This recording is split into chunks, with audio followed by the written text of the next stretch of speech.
மக்களே கிட்ஸுக்காக ஒரு சூப்பரான பேட்டர்ன் வந்திருக்கு. அதுவும் பாத்தீங்கன்னா 7 இயர்ஸ்ல இருந்து 14 இயர்ஸ் வரைக்கும் வந்திருக்கு. எல்லாமே பிரீமியம் ரேஞ்சில் வந்திருக்கு. கலர்ஸ் பாத்தீங்கன்னா இந்த பேட்டர்ன்ல ஒரு 10 கலர்ஸ் அவைலபிள் இருக்கு. கலர்ஸ் கேட்லாக் காமிக்கிறேன் பாருங்க. ஃபுல்லாவே ஒரு 10 கலர்ஸ் அவைலபிள் இருக்கு.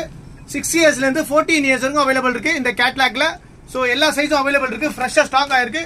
ஒரு 10 பேட்டர்ன் வந்திருக்கு. இந்த பேட்டர்ன்ல பாத்தீங்கன்னா இதுல ஒரு 10 கலர்ஸ் வந்திருக்கு. 6 இயர்ஸ்ல இருந்து 14 இயர்ஸ். இதோட கேட்லாக் பாத்தீங்கன்னா இதுல ஒரு 10 கலர்ஸ் அவைலபிள் இருக்கு. கேட்லாக் காமிக்கிறேன் பாருங்க. எல்லா கலர்ஸ் அவைலபிள் இருக்கு. கலர்ஸ் பாத்தீங்கன்னா இது 10 கலர்ஸ் அதோடது. அதே பாருங்க. அதுக்கப்புறம் பட்டன் சைனீஸ் காலர்ல பட்டன் வச்சு 3 பட்டன் வச்சிருக்கு. இதுல ஒரு 10 கலர்ஸ் அவைலபிள் இருக்கு. அதோட கலர்ஸ் பாத்தீங்கன்னா ஒரு 10 கலர்ஸ் அவைலபிள் இருக்கு. அதோட கேட்லாக் பாத்தீங்கன்னா அது 10 கலர்ஸோட கேட்லாக் ஃபுல்லாவே. அதுக்கப்புறம் பாத்தீங்கன்னா லாஸ்ட் பேட்டர்ன் பாத்தீங்கன்னா இது 6 இயர்ஸ்ல இருந்து 14 இயர்ஸ் வரைக்கும் அவைலபிள் இருக்கு. இதுலயும் பாத்தீங்கன்னா ஒரு 10 கலர்ஸ் அவைலபிள் இருக்கு. கலர்ஸ் பாத்தீங்கன்னா நிறைய கலர் வந்திருக்கு. கிட்ஸுக்காக விண்டருக்காக ஃபுட் ஸ்லீவ் நிறைய இருக்கும். ஷாப்பை விசிட் பண்ணி